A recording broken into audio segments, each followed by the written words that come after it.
Hi, my name is Stephanie Draves. I am in Katie Sell's Elm 200 class, and this is my planning instruction project. The PBL lesson that I chose is called Boom Boom Flash. The grade level that it is intended for is first grade, and the question that it's proposing is how we can communicate our emotions using lights and sounds. Where this is beautiful and engaging for the kids is that they have many opportunities to, one, seek knowledge themselves. There will be moments to journal before and after an experiment or experience to see what do they think is going to happen before this happens. What did they experience during? And then afterwards, what did they find? What information did they maybe already know? And what information are they learning?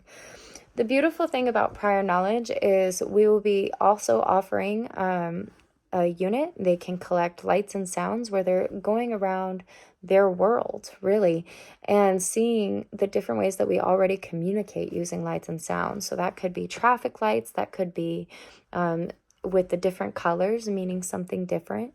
That also could be like the waffle maker or the panini press and how it maybe flashes green when it's finished.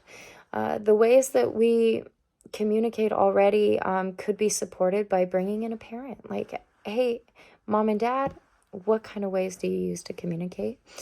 And I feel that this is beautiful because it also gets brought back into history as well as in like projectors or Morse code machines, which I do have a few books to tie into Morse code, and some games where they're broken into groups and they're decoding certain messages, and the first one to decode this message may win that round, which also is a lot of fun and play.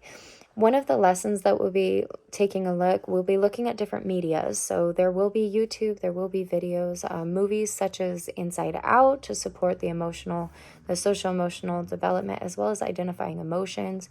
YouTube, which will be a supportive tool in looking at some scientific videos, as well with some experimentation, such as putting a box and some rubber bands and seeing how when we pluck the string really high, it makes a louder sound, whereas we go really quiet, it goes lower. Another one is seeing how sound waves and using a metal bowl to support, okay, what will happen if I hit this? What happens if liquid is added to this? And why do we think that happens? It challenges kids to find a deeper understanding to what they are actually experiencing, as well as asking questions. The group discussions and the peers in our groups are very supportive in looking at what do we hope to create for this emotion. If we are happy, what sounds are happy, and why do we think that signifies happiness?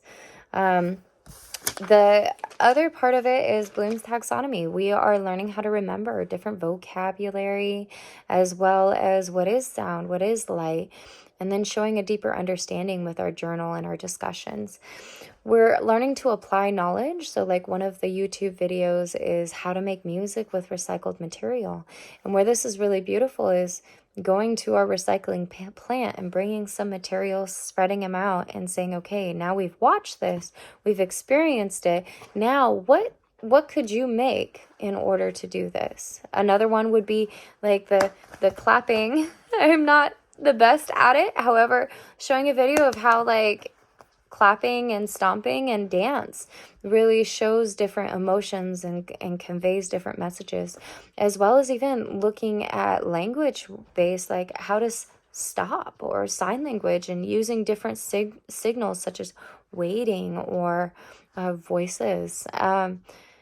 We're giving different symbols to support communicating different meanings. And then we're also analyzing what we're learning and how what would happen if we do this or that. We're developing different motor skills using the arts and crafts, putting things together, as well as building upon prior knowledge and creating those synapses connections by adding more to what they already know. What they'll learn at the very end is, one, they'll learn about sound waves. about light waves. They'll learn about their emotions, and they'll learn how to use these things to communicate on a deeper level, which I think is a beautiful space for anyone. Thank you for your time.